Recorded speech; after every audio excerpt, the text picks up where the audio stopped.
This podcast is sponsored by nobody. Hey dudes, welcome to Splat from the Past, the only 80s themed horror sci-fi show where things can get totally radical. Now today I will be welcoming a Renaissance man legend, and I'm talking about John Rubinstein. Okay, he is the son of probably the greatest concert pianist that ever lived, Arthur Rubinstein. John is an award winning actor, composer, writer, stage director, you name it. He has done it all in film, television, and stage. You all know him for his classic TV shows on Family, which celebrates his 50th anniversary. Um, Crazy Like a Fox, he'll be my second regular cast member from that. Penny Peiser was the first. And he played the title role of Zachariah in the 1971 Western comedy alongside two other past guests, Phil Proctor and David Ossman from the Firesign Theater. And it's going to be great to have him today. He also composed the music for Family and so many different things, the Robert Redford movies, Jeremiah Johnson and The Candidate. And he was in a lot of great TV shows and movies. It'll be just difficult to name it all, but we're going to squeeze a lot of his work in today, and I am just so excited. This is the first show for spring, April. Bring it on. I've got a month long block of toe curlers. You're all gonna love it. And I'm not gonna lie, but I've been having trouble coping lately with middle age and my parents getting older more than I ever have. Since my uncle Fred died back in January, I have realized that life has just gone by too fast. I remember when my parents were young, they were Superman and Superwoman respectively, and now things are starting to slow down. I am just thinking, I have no partner, I have no kids. I keep thinking to myself, what's going to happen next? you know what's going to happen after they're gone. Then I start to think of the words of wisdom that my friend and past guest Katie Barberi told me not too long ago. She said, life has unexpected surprises. Maybe it does, maybe it does. Also, this Friday, April 3rd, I'll be dropping Ask Tommy number 14, where I answer frequently asked questions from listeners and guests. And finally, rest in peace, Mary Beth Hurt, such a great actress. Interiors, Chilly Scenes of Winter, the World According to Garp, and my personal favorite, Daryl. I just love her as the mom that tells Daryl it's okay to screw up. So yeah, here is my interview with John Rubinstein.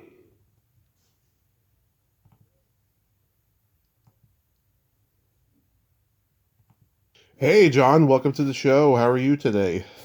I'm very well. How are you? I am fantastic. I can't tell you what a great honor this is. I've been a fan forever, and I thank you so much for coming on today. Well, it's very nice of you to ask me. So, going back in time, your father, Arthur Rubinstein, was the greatest concert pianist of all time. Did you get into playing piano and composing music early on in your childhood because of him? Yes, I would have to say yes. He played the piano all the time at home, and he traveled around and played concerts everywhere. So, as a very, very young boy, I was very aware of that. Nothing about fame or anything like that, but just that he played the piano and he played it beautifully, and there were a lot of records.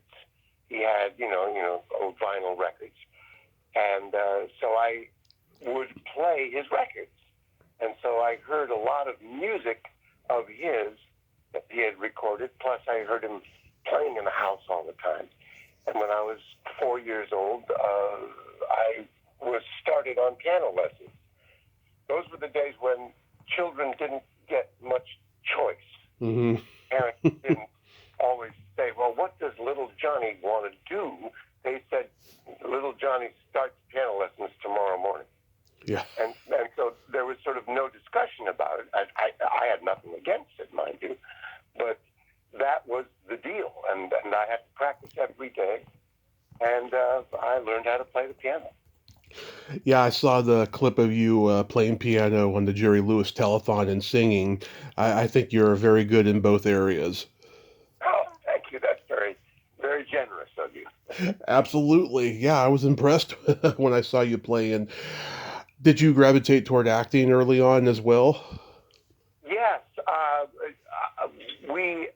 my family, my parents moved from L.A., where I was born, to New York when I was 7 Hmm. because he played in Europe every year for about 6 months, touring around and living in Los Angeles, which they had moved out here during war, when Europe was, at war.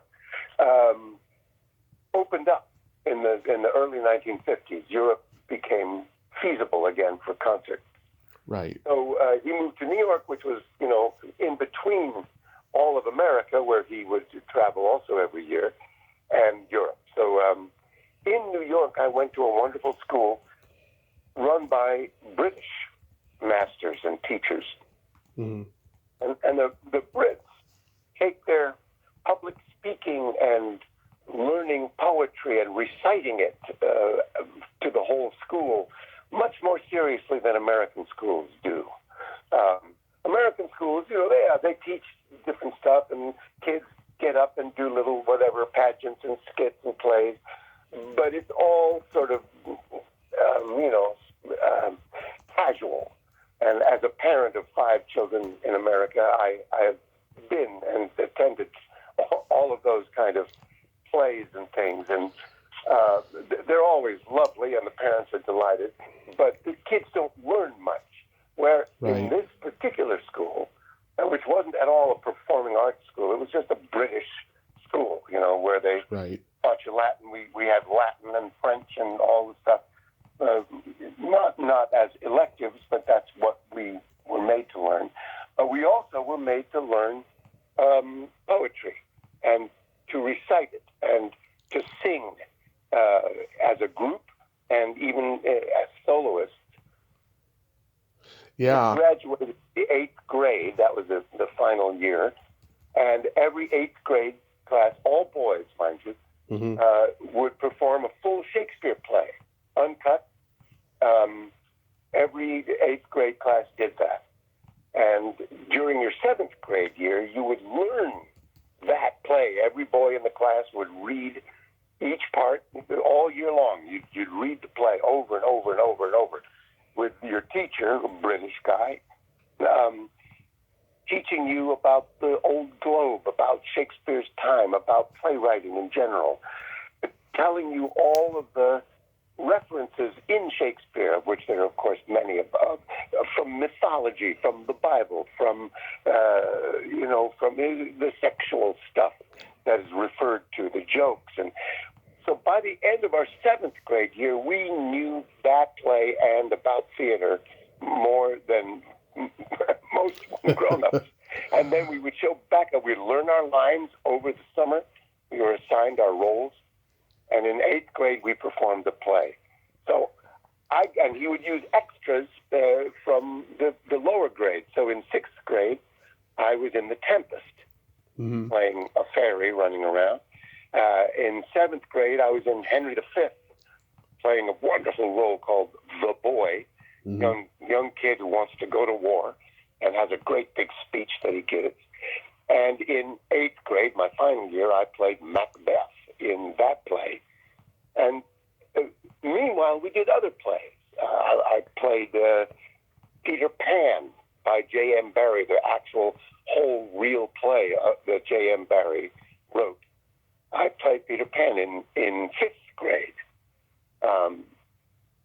So by the time I had finished that school, I knew I wanted to be an actor. Also, I had the great good luck of living in New York, and my parents were theater lovers. So we went to the theater. And in those days, it wasn't $200 or $300 or $400 or $500 a ticket. It was like $5 or $7.50. Wow. So I could go to the theater of big Broadway shows with real actors on my allowance, and it didn't kill me. And if I loved the play, I could see it 3 times, which I did. And so that was my upbringing all through high school, grade school, going to plays, being in plays. And so yes, I was going to be an actor no matter what. God, even rock concerts cost $10 or $20 in those days. That's right. I mean, inflation and all that, those dollars were a little bit more weighty than they are now. So what was $7.50 then might be $15 today. I don't really know the numbers. But still, you could go to the theater, you could have a date and take her to a play or to a musical, and it wouldn't cost you that much. You could do it. And so I did. Right. When you were at UCLA or Juilliard, did you have any classmates that went on to become successful in acting or music? Sure. I went to UCLA to study theater very specifically because there's a wonderful theater department there. One of my classmates was Judy Kay. I don't know if you are aware of her. She's a big Broadway diva. She's won 2 Tony Awards. She was in the original Phantom of the Opera on Broadway, won a Tony for that. And she's a dear, dear friend. Rob Reiner was a classmate. I'm terribly sad to say, given his terrible death earlier in this year. Yeah. God, that was just awful. He was a good friend. As a matter of fact, the very first thing he ever directed was me in a scene from a play called Love, L-U-V, by Murray Shiscall. I had to do a big, long scene from it in an acting competition that we did at UCLA. And I asked him to direct it. He had never directed anything. And he did. He directed a great job. I won that little competition, but largely thanks to him. And I worked with his dad, Carl, many years later. And he said, "John, you were the one who started Rob as a director." I said, "Well, okay, thanks." Both those guys pioneered comedy in 2 different eras. It's amazing how they did it. Yes, absolutely. And when we were at school, Rob would take us to his dad's house, and we would all watch the old Sid Caesar shows. They had them on film, on actual 16-millimeter film. Right. And we would watch all those old shows. Is it true that you auditioned for The Graduate? Yes, indeed. I started working in TV in 1965. Well, my first film was a film, but after that I did a lot of television and other movies. And so, my agent sent me and got an audition with Mike Nichols, and I, read 2 or 3 scenes. Didn't get the part. You'll be informed to know. And then there was a weird day when that movie opened up. Mm-hmm. It opened up in the afternoon. It wasn't, I'm not talking about like the premiere, but just when the theater started showing it, Mm-hmm. there was a long line waiting to go into the very first showing, which was like at noon or something like that. Right. And many of the people waiting in line were us actors who had not gotten that part, wanting to see who was this guy, Dustin Hoffman. Yeah. And we walked out of there saying, "Oh, okay, I get it. It's okay. I'm glad you got it." But 5 years or so later, 6, 7 years later, I had an audition for a TV series, regular part. And one of the producers was Mike Nichols. He sort of originated it, a show called Family. And I walked into that audition ready to, do my 2 or 3 scenes I had learned. And there was Aaron Spelling, who was the producer, and Mark Rydell, who was going to direct it, and Mike Nichols. And I walked in there and I sat down ready to read, and Mike said, "Hey, John, you don't really want to audition, do you?" And I didn't understand that question. It sort of made no sense to me. But sure, you don't want to audition. It's scary and always hard. So I sort of paused and I said, I don't know what to say. And I said, well, no. And he said, well, okay, part's yours. And he cast me without listening to me because he remembered my audition from The Graduate. And although he hadn't cast me in that, he remembered. And I worked with him a couple of times after that, too. Wow, that is crazy. You were in probably one of Elvis's last movies, The Trouble with Girls. What was Elvis like? Oh, that was a hoot. It was called, when we were shooting it, it was called The Chautauqua. And for those who don't know, which I didn't, a Chautauqua is a traveling sort of variety show. In those days, there was no television. And so actors and magicians and jugglers and all kinds of different sorts of people would all get together on a train, and the train would, go through America, different cities, stop, unpack all their stuff, put up a tent like a circus, but it wasn't a circus. It was a series of performances. Shakespearean actors would get up there, and that's what the movie was about. And Elvis was the manager of that Chautauqua. And I was one of 4 college kids who, we had our college sweaters, Princeton, Rutgers, Amherst, and Yale. And I was Princeton. And we were just like gophers, rouseabouts. We did everything. We carried stuff. We set things up. We sang. I got to sing barbershop quartets with Elvis Presley.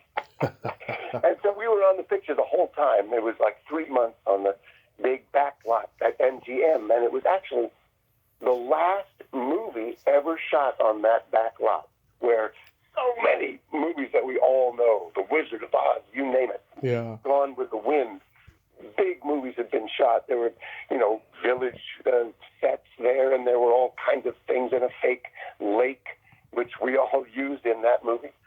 And the moment we wrapped that film, they tore that all down, auctioned off all the stuff. I remember Judy Garland's ruby slippers from Wizard of Oz were among the things that were auctioned off. Wow. And now it's condos. It's been that way. That was 1968. So 69, 70 is when they destroyed it and built the condos. And they've been there ever since. Well, was the Colonel around, or was he gone by that point? To be honest with you, I think he was around, but I don't really remember that to be a fact. Okay. It was mostly Elvis and his entourage. He had 3 or 4 or 5 fellows from Memphis, probably, that were his guys, and they were on set every day. They weren't in the movie, but they were there, and we all would sit around and goof off. We played touch football. We had a lot of fun. And he was great to be around. He was a funny guy who liked to tell stories and hang out, sort of, And I remember him one time complaining, as I guess huge celebrities tend to do. And he said, I can never go to a restaurant. I can never go to a ball game because I can't. Everybody mobs me, and it's great to be famous and all that. But I sort of miss my real life. He did say that one time. I can imagine he was still in good shape if he was playing football. Well, we weren't really playing football. We were playing touch football. But yeah, he was.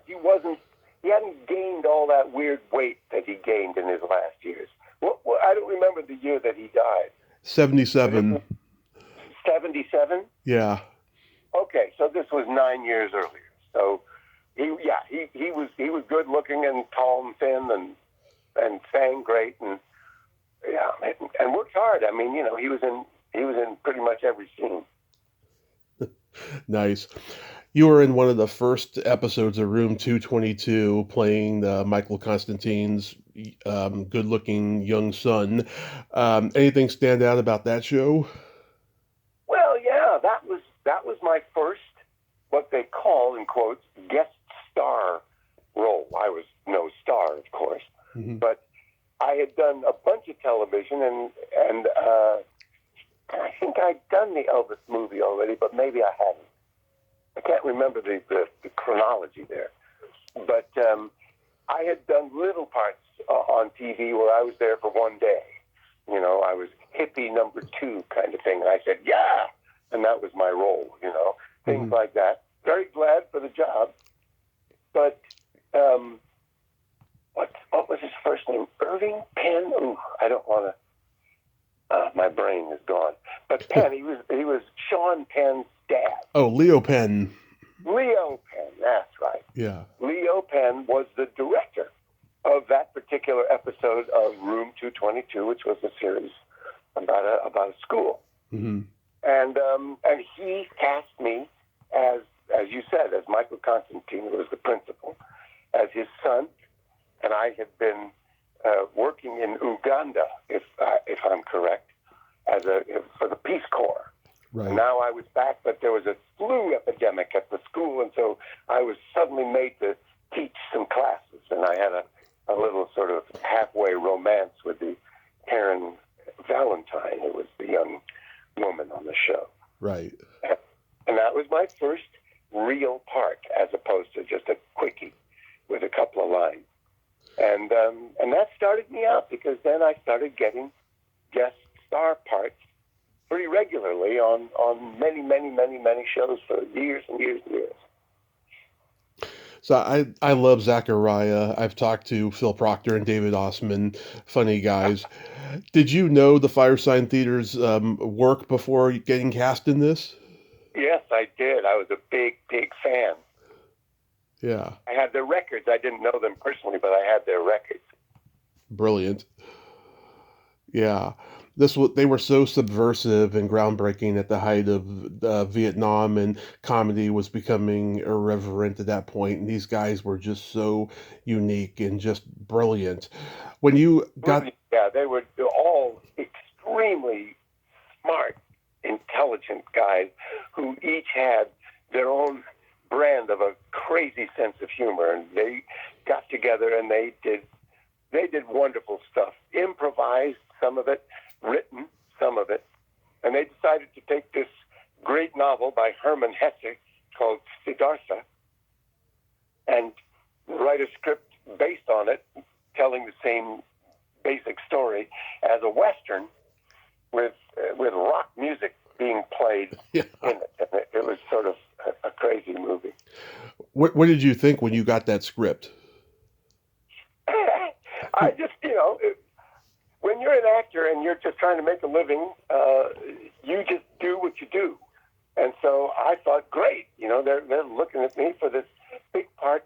And one of the reasons when I was a little boy Mm-hmm. that I wanted to be an actor wasn't because I was a Shakespearean student, because I wasn't yet. It was because I loved Hopalong Cassidy and Roy Rogers, and I wanted to be in a Western. I wanted to ride horses and shoot guns and rob banks. And in that movie, I got to do all of those things that I had dreamed about doing. Yeah. And that was really what it was. I did a bunch of Westerns before it and after it, and had great fun doing it. I rode horses well, so that was always easy for me. But Zachariah was a very specific thing, and it was a hoot. And Don Johnson was in it with me, and Yeah. we just had the most fun. Did you guys do a lot of improv? No, we said our lines as written by the Firesign guys. No, not a lot of improv. Uh-huh. I mean, there's a little bit of freedom here and there, but no, we learned and spoke our lines as written. But we had a lot of fun with all of the musicians. Elvin Jones, a great jazz drummer, Yeah. he was the villain. Country Joe, who just died a few weeks ago. Yeah. And the Fish and all those guys. They were the bank robbers with us. and we would ride through the desert for days and days. It was so much fun. And I worked with Country Joe on stage later in a play where he was in the wings doing the music, and I would play the piano with his little group there. Anyway, yeah. Yeah. I love your scenes with Patricia Quinn. I think she steals the movie in the later half. Matt Dillon, Marshall McLuhan. I've had them all. Yes, yes. No, you're really familiar with that movie. I love it. I love it. I love you two are drinking shots on the bed and she slurps salt out of your belly button. Yeah. It's All very brilliant. 1970s, early 1970s. Yeah, God. It's funny, the Firesign Theater guys, they did 3 movies in the 70s, and I don't think any one of them made money, especially Zachariah, No, Zachariah was not a success. No doubt about that. Yeah, but they put out like one successful album after another. Yes, their albums were great. And I They're- think they played them on a radio or something. Yeah, Did they have a radio show? they had a radio show. That's how they began. Yeah. And then Yeah. in those days, they used to play long form comedy bits on the radio. They don't do that anymore nowadays, but back then it was pretty popular, Oh, I see. Right. That's right. especially on the college campuses. They would do that. I think that's where it began, actually, playing comedy bits. I love that episode you did of the Mary Tyler Moore Show. Was that a lot of fun? Boy, you're really going back there. Yes, that was a lot of fun. Bradford Dillman was a young actor who had done some very major things. I think he'd worked on Broadway. Yep. And he had done some movies, and he was the real guest star of that episode. But I played his son, and we had the same name. I can't remember what the name was, but I was Junior. Yeah. And he had a blind date with Mary on that show, and I showed up because he couldn't make it or something, and I just showed up to say, "Hey, I'm so sorry, my dad can't be here." Or something. I think that was the plot. Yeah. But everybody in the office there, Ted Knight and all the other people, Ed Asner, they thought I was him, and that she had this date with this quite a bit younger fellow. And so they were all making fun of her, and that was what the joke was. Yeah, it was Matt Bryan Jr. was the name. How do you know? How do you have all that information? My goodness. I remember that. That's one of my favorite episodes. And I actually got to interview Bradford Dillman's daughter just recently. Oh, no kidding. Yeah. And Beverly Sanders plays the waitress, and she asks you what you'll have. You said, "I'll have a cup of piping hot coffee." Did I say that? Wow. Yeah, piping hot coffee. Thought that was funny. Yeah. Very fun. You did a few episodes of Barnaby Jones. Any good stories about Buddy Ebsen? Well, no, I can't say that I have like stories, anecdotes. He was a great guy, He was an old hoofer, an old dancer. Yeah. That's how it started. And then I was very familiar with him because when I was little, I was watching Disneyland on TV, which was a regular show every Sunday. And they had a series on that show called, I think it was called, or it was about, Davy Crockett. And Fess Parker was an actor who played Yes. Davy Crockett, but Buddy Ebsen was his sidekick, was his partner. Right. I don't remember what his character name was. But there were many, many episodes of that. And so I knew Buddy Ebsen as that. And then I knew him from the movie with, Breakfast at Tiffany's. Oh, yeah, Breakfast at Tiffany's. Names go away. And that was a movie which is sort of controversial now because Mickey Rooney in it played a Japanese character and yeah. did a sort of caricature of it, so you almost can't watch that movie anymore because of that. But it was a very romantic, lovely movie other than that. And but suddenly, out of nowhere, Audrey Hepburn's father appears, and he's a country guy from the South or something, and that sort of shows up her origins. She isn't this Manhattan, model type. She's actually from the hinterlands. And Buddy Ebsen plays her dad, and he was great in that movie too. So when I got to work with him on Barnaby Jones, I was just very happy to get to know him. But we just worked. Those were hard working days. You show up early in the morning and you work a 16-hour day, and you do a lot of stuff, and not a lot of time for crazy stories on those shows. Yeah. But he wanted to work with me again, so he hired me again years later to play another character on the same show, completely different character. Corey Allen directed the first episode you were in. He, of course, was the bad guy in Rebel Without a Cause. Oh, wow, that's true. Yes, absolutely right. Yeah.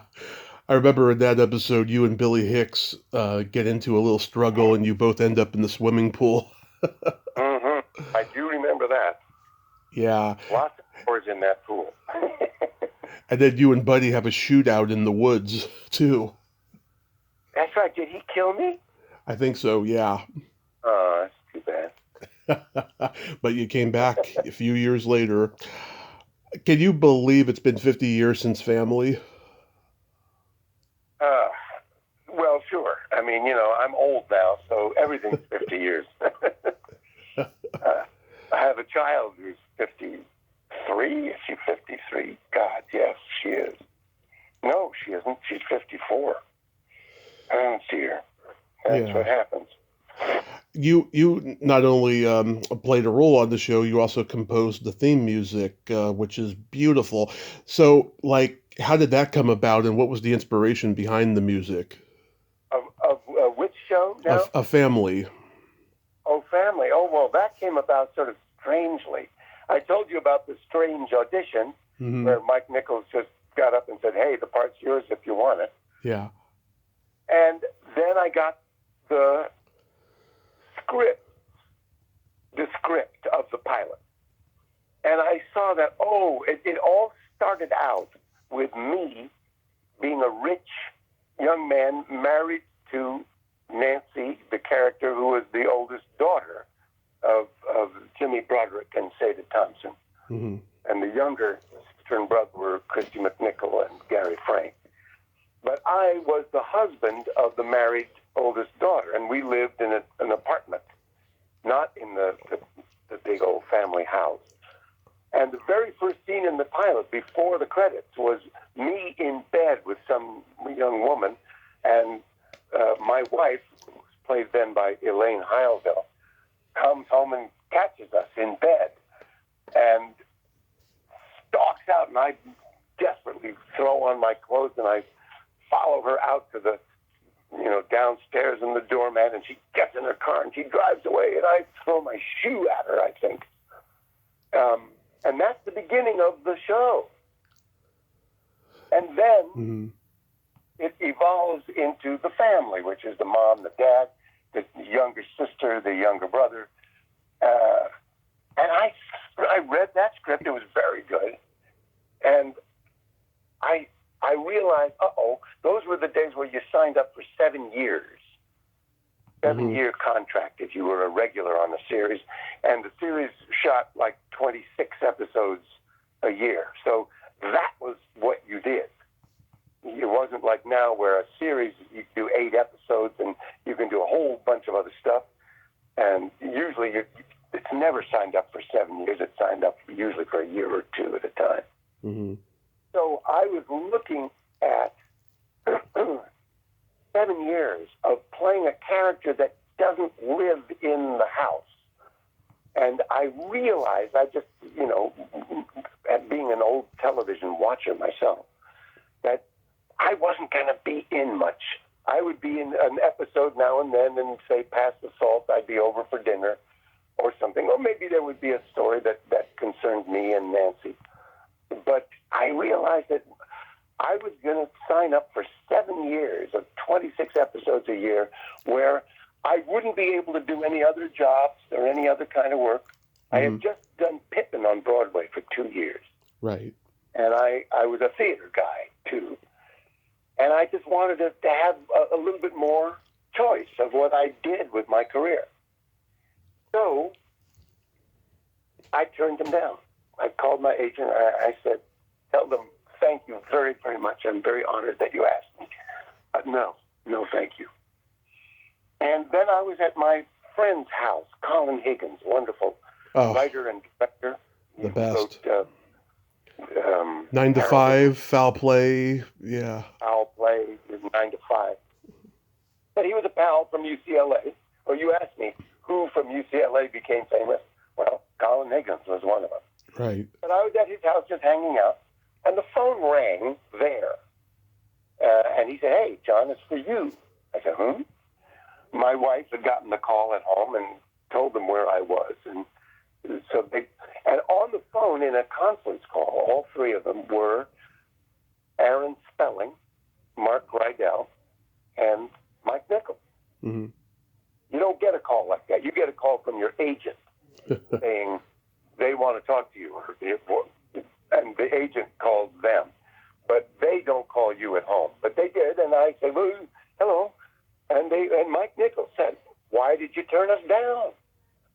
And I told them what I just told you about, I just don't see my character as being really much of a part of this show. It's going to be about all the other people.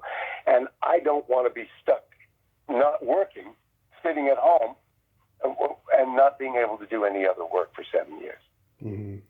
And Aaron Spelling said, well, what we can do is we can guarantee you 1/3 of the shows will be very specifically a story about you and Nancy, the married couple. And whatever that turns into, but it'll be about you, and that will be your featured thing. And the other 2/3, the other 2 episodes out of 3, will be about the family, but you'll, of course, be a part of it. And I said, wow, okay, well, on those terms. And I said, but I have just started, before I did the Broadway show for 2 years, and that was a 2-year contract, I had started scoring movies. I scored 2 big Robert Redford pictures and a whole bunch of other stuff. Right. And I would love to be able to write music still. And Mike Nichols immediately said, well, why don't you score the series? And I said, okay, I'm in. And that's how that came about. Mm-hmm. I met Christy McNichol a month before the pandemic started at a Comic-Con. And to this day, I have never had a more pleasant and just lovely interaction with a celebrity at a con as I did with Christy McNichol. What was she like at that age? Well, she was 11 when we started out, and she couldn't have been sweeter and more talented, just a natural actress. She didn't have that thing that many child actors do, which is they've been told, now you say the line like this, and you smile, and then you turn and you look at him, and you make a very sad face because you're sad. She didn't have any of that kind of sort of phony actor stuff. She was just there, real person, 11 years old, and a fully developed actress and character, and she was wonderful all through that series. She was great.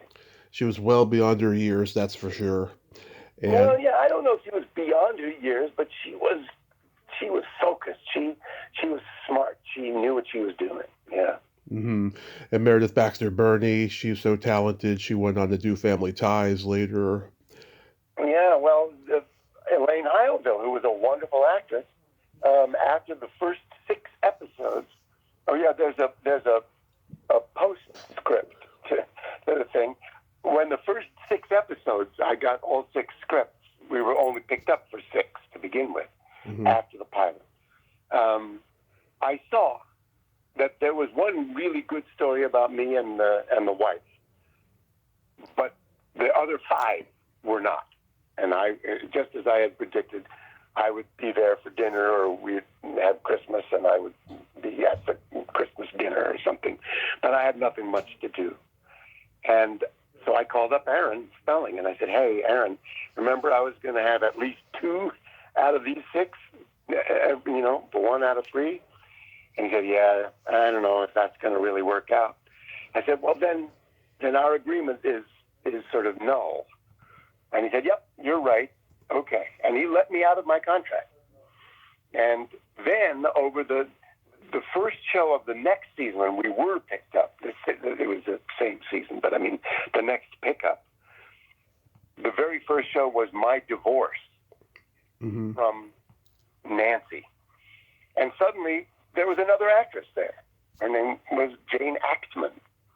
And I said, what happened to Elaine? I said, well, we let her go. And I to this day, I don't know why, because she did a really very good job. But there was Jane, and we shot the divorce show, which was very painful and everything. And then I was called a couple of weeks later saying, well, we've let Jane go, and we've hired Meredith Baxter to play Nancy. So you have to come back and shoot all your scenes with her from that divorce show again, which I did, of course. And Meredith then remained as Nancy for the remainder of the series. But then I was no longer a regular on that show, but I was still writing the music for it, and I was brought back over the next 5 years many times for excellent shows. But meanwhile, I could do other work on the side, so it worked out for me perfectly. Absolutely. And Gary Frank has a memoir out. Have you read it? No, I haven't. Apparently, it's a very hard-hitting memoir. He is the definition of a survivor, for sure. Yeah, he really, all the people who did those series in those days and were regulars were in every episode and shot 26 of them, hour-long shows every year for many years. They're heroes. They really are. And he went through a lot. Then you get to enter horror territory with The Car. Yeah, The Car. That was fun. Yeah, it seemed like, Universal, they had done Duel about 6 years before. It seemed like they wanted to do the same thing, but with a car instead of a monster truck, I always thought that they were, it wasn't about as much about Duel as it was about Jaws. Yeah. Because Jaws had come out when it'd been a gigantic hit just around then, or just before that. And I think they were using that lurking car as the shark, But maybe you're right. Maybe it was more about Duel. I did a TV movie out there with Steven Spielberg, or just around that time, before, it was after Duel, but before Midnight Express, which was his first movie. Mm-hmm. And Sugarland Express. Sugarland Express. Yeah, Midnight Express was a whole different thing. Yeah. Sugarland Express. With my friend Bill Atherton, I got to know real well. So Universal made a lot of those movies, and The Car. My anecdote about The Car was, I had a long speech, which I sort of improvised. Mm-hmm. They talked about improvised. That one was one where I didn't make it up. I said what the speech, what they had written. But I included a lot of little asides, and little giggles, and little things that weren't in the script. And it was fine. And then the car comes and runs me over, and backs up and runs me over again, and then goes forward and runs me over again. Mm-hmm. And I die. And so they dug a hole and made me stand in it and lean forward on the ground. So just you could see my head and my arms and I guess my shoulders. And behind me, on the ground, they put a fake, waist and butt and legs. So the car could ride over that. But you still saw me in the foreground as though that was my leg. Mm-hmm. And so I had to do a lot of, a lot of dying stuff. Yeah. And then weeks later, when the film was all shot, they had me come in for what they call ADR, which is looping. You you record dialogue. If the dialogue didn't come out well, or if it was too windy, and you match what you did on screen. And I said, oh my gosh, I'm going to have to say that whole speech again. And I don't remember what I said, and so I'm going to have to look at my mouth and try to figure out what I had thrown in there, little asides and little extra words. But no, they projected on the screen right past that long speech, and all they wanted was me to make dying screams and sounds. And I had to stand there in the recording studio for about 2 hours going, and they would say, now, John, could you make it a little bit more gurgly? And okay. And I walked out of there. I couldn't speak for about 2 days. I think they call that ADR now. ADR, yeah. Yeah. What that stands for, I can't remember. Yeah. Something recording. Additional dialogue recording. I think that's what it is. Yes, I think you're right. Absolutely. Mm-hmm. You got to work with 3 old Hollywood legends, Gregory Peck, James Mason, and Laurence Olivier, and the boys from Brazil. Did they give you any advice or praise for your work? No. I didn't work with either James Mason or Gregory Peck, because they were in different parts of the movie. But I did have a bunch of scenes with Laurence Olivier, who was a friend of my father's, and I had met him once. We went to see, with my parents and my sister, we went to see him in Uncle Vanya at the Chichester Festival just outside of London. And then we all had dinner together afterwards, and I was still in high school. And then my father said, oh, my son John wants to be an actor. Can you know, and he doesn't want to go to college. He wants to just start acting right away after high school, because that was the case. I didn't apply to any colleges in my senior year, and it was a big deal. Everybody was mad at me about that. But I ultimately caved and went to college, and I'm very happy that I did. But at that moment, I was the guy who wasn't going to go to college, and expecting Olivier to, give me a good talking to about that. My father said that, and so Olivier leaned across the table to me and said, "Hit the streets, boy."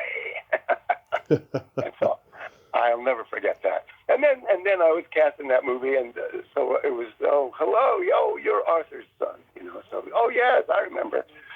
And so we had a good time, and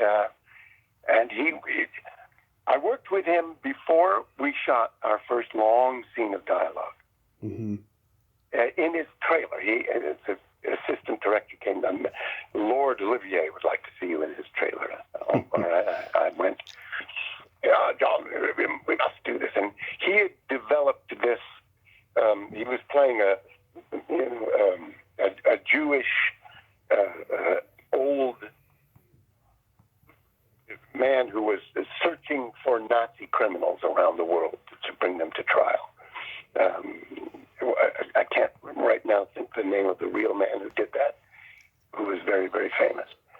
But anyway, and so he developed this way of talking. He was like this, a very high voice along, with a very heavy, Israeli kind of accent, but it was Austrian Jewish, hollow.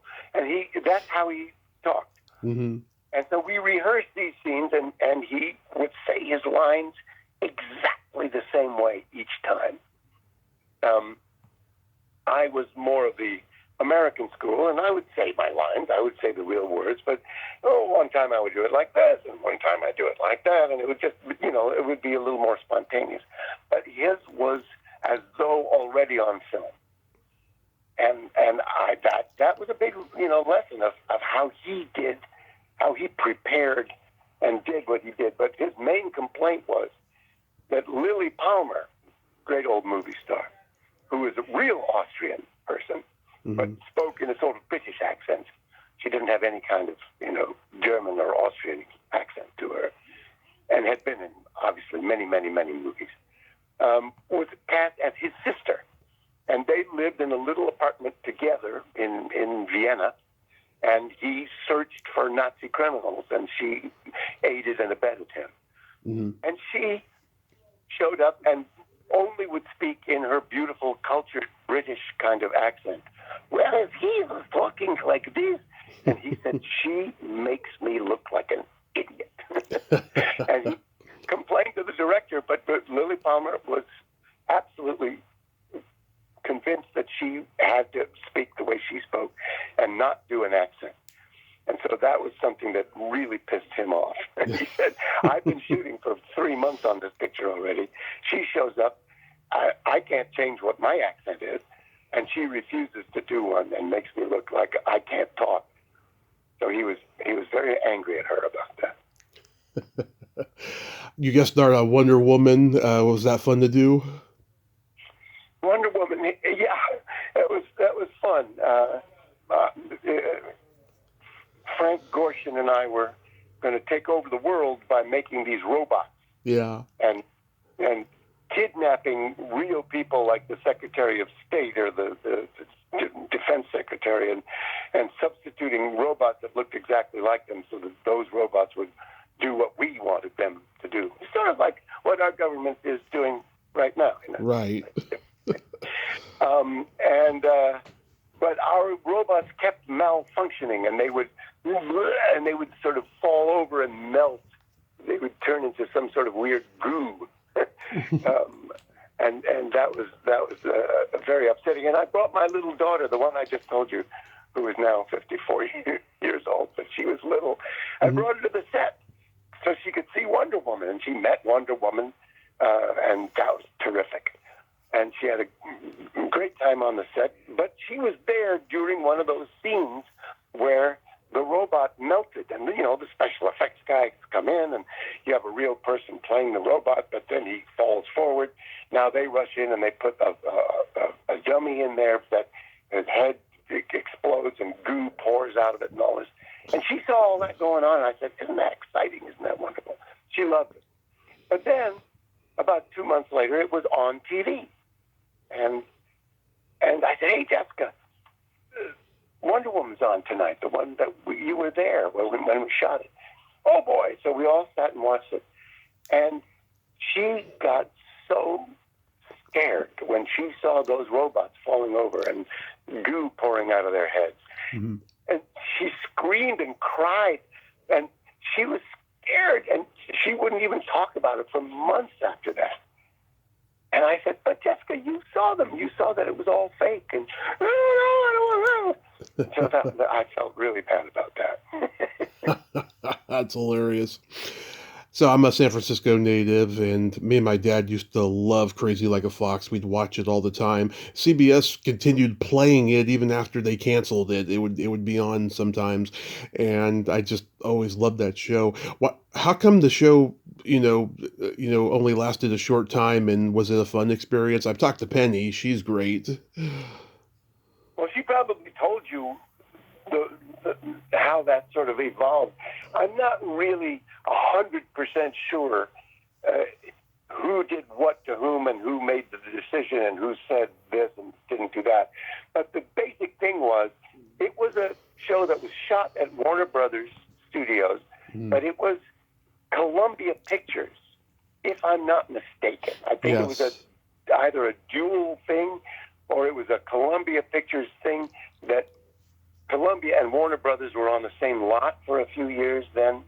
Columbia used to be in Hollywood off of Sunset Boulevard, but that became a hospital or something else, the Columbia Studios, where I did a lot of work. But then they moved out to the Valley and were on the back lot there at Warner Brothers. And our show was CBS, which was, I think, under the aegis of Columbia. But we were shooting at Warner Brothers. And the brass, the executives at Columbia changed over during our first year. Mm-hmm. And the first year we were on Sunday nights right after Murder, She Wrote, which started at the same time. Right.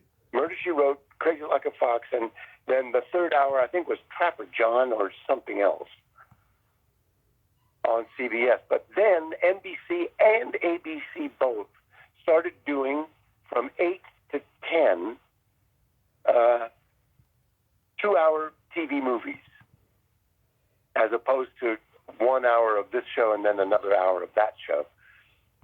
And only CBS continued to do the 3 1-hour shows, Murder, She Wrote, Crazy Like a Fox, and Trapper John, 1, 2, and 3. And the ratings started to go down. We were high up in the ratings, along with Angela Lansbury's show, which was at 8 o'clock. We were at 9. Mm-hmm. And the brass changed. They said, "No, we got to keep Angela Lansbury. She's a big movie star, and her ratings are very high. And let's stick Crazy Like a Fox on another night, so that we can now do, after her show from 9 to 11, a 2-hour movie like the other networks are doing." And so they bumped us to, I think it was Thursday nights, where we on CBS were opposite the big powerhouse shows on ABC, which I think were Dynasty, if I'm not mistaken. I may be. And Dynasty was huge. It was like number one. Everybody watched it. So nobody watched us for a while until they started to. And we started low, and we climbed and climbed and climbed. And after the first several weeks of being on that Thursday, we were up in the sort of high part of the ratings again. And then they moved us again. They moved us to, I think, Saturday or Friday night, date nights. Nobody watched much television on those nights. And again, since nobody knew where we were, we started in the low ratings again. And again, we moved and climbed. And by the time the season was over, 26 or so episodes, this was our second year, we were up again. But when you averaged it out, mm-hmm. over the whole year, our ratings had obviously dropped because we had spent each time several weeks in this sort of cellar. And that was the decision that made them say, let's cancel that show. They had never moved Murder, She Wrote, so it stayed on TV for something like 11 or 12 years. Mm-hmm. But our show was canceled. And we were deeply, deeply disappointed because it was a great show. Very and good show. They made a 2-hour TV movie of it about a year later, after they'd canceled it. And we went to London, and it was, Harry Goes to London or whatever it was called. And that was the highest rated 2-hour TV movie on CBS for that whole year. But they never brought us back. It's sad. You and Jack had great chemistry. I'm sure there was a lot of laughing on set. That's right. That was my main job on that show, was not to break up and laugh and ruin tapes, because Jack was so funny. Yeah. What a great fellow he was. Yeah, we became very good friends there. Loved working with him. Working with Ridley Scott on Someone to Watch Over Me, that has to be a huge career highlight. Yeah, that was. Ridley Scott is a charming fellow, and yes, I played the fiancé who was dropped mm-hmm. In favor of the leading man, Tom Berenger. Tom, yeah, and that was great fun. Jerry Orbach, it was fun working with him. I'd seen him in so many shows on Broadway and off Broadway too. He was great, and he was really a fun, wonderful fellow to work with. Mimi Rogers, charming, very nice. I think she was married to Tom Cruise at that point. Right, she was. Everybody couldn't have been nicer on that show, and Ridley too. Yeah. Yeah, it's a good movie. My mom and I used to watch China Beach, and I love your music for it, especially in the pilot with that harmonica. Was that you playing the harmonica? Oh, no. That was Tommy Morgan, one of the great harmonica players in Hollywood. Hollywood has still, but in those days especially, had the greatest musicians, ones who didn't want to be the first chair of various symphony orchestras, but they would play in the studios out here and all the movies, the violins and the woodwinds and the brass and the percussion, they were the best. Mm-hmm. And I got him, where was it? Some earlier picture that I had scored, and I wrote something for harmonica, and the contractor said, "Okay, I'll get you Tommy Morgan." I said, "Okay, I've never heard of him." Mm-hmm. And he was a very special, brilliant musician. So that was Tommy. Yeah, it's beautiful, very beautiful. So, what do you got coming up that we can look forward to in the future? Well, this movie is about to open, called Michael. I think it opens in April, and it's about Michael Jackson. Okay. A sort of a biopic. I have a little part in it, but I'm in it. Mm-hmm. And there's another movie. Wait, what was the title of it? Killing Castro. Okay. Al Pacino is in it. Nice.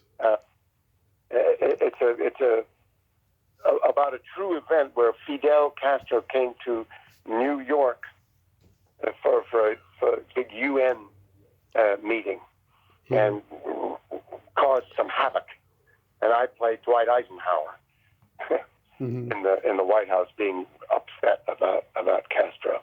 In the Michael movie, I played an ER doctor who takes care of Michael when he has his scalp burned during a Pepsi commercial shoot. Yeah. And they rush him to the hospital, and I'm the guy who treats his head. Mm-hmm. So, little parts. I'm a journeyman actor. I do what I can, and I'm always glad to be working.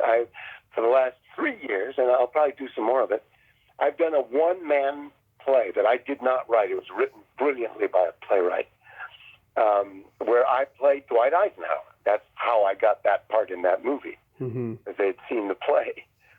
I don't look much like him at all, anything like him really, but this play shows him in one day recording his memoirs and talking.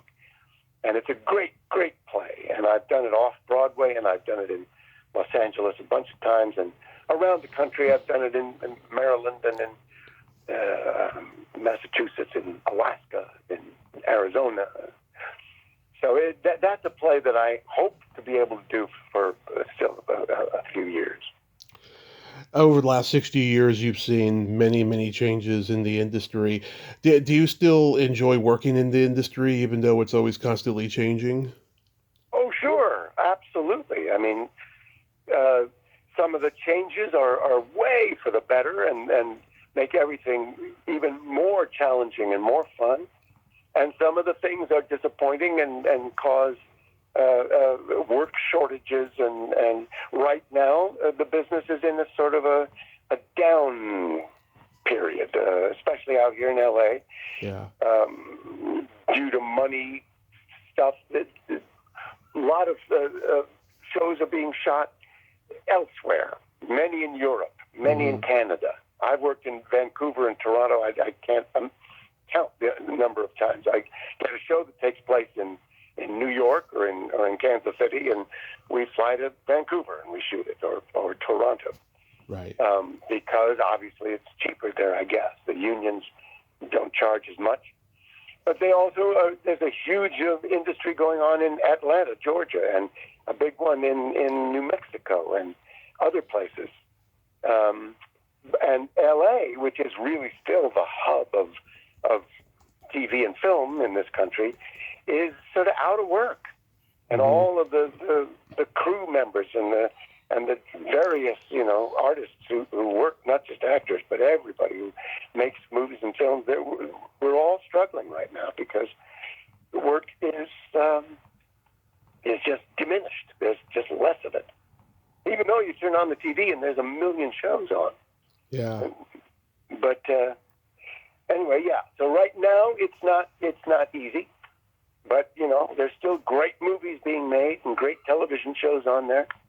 And I love it. I love working. Well, we love at universities, and I always tell the students, I get paid to audition and get rejected and be out of work. That's how I make my money. Yeah. When I'm working for free. It just so happens that the people who hire me are paying me for all those auditions I didn't get, and for all the days and weeks and months where I don't have a job at all. And I somehow make that balance work out. I love working on stage. I love writing music. I love working in film and TV. And whoever hires me next gets me, and I can't wait to do their work. That's the perfect way to put it. And John, we love seeing you. You are a national treasure, and I thank you so much for coming on today. This has been a tremendous honor. Well, I've enjoyed talking to you. I hope I didn't bend your ear too much with all my stories. Not at all. Each one was more fantastic than the last. And please keep doing the things that you do. Have a happy Easter. God bless and be safe. Thank you. Same back to you and all your listeners, too. Thank you, sir. Bye-bye. Bye-bye. Well, there you have it. John Rubinstein. Ain't he a cool dude? Oh my God, I loved every moment of that conversation. He's so articulate and funny, great storyteller. The man has lived a million lives. I hope he writes a book someday. That was a fantastic conversation. Well, until next time, this is Tommy Throwback Kovac saying there's no shame in living in the past because the present sucks. Later, dudes.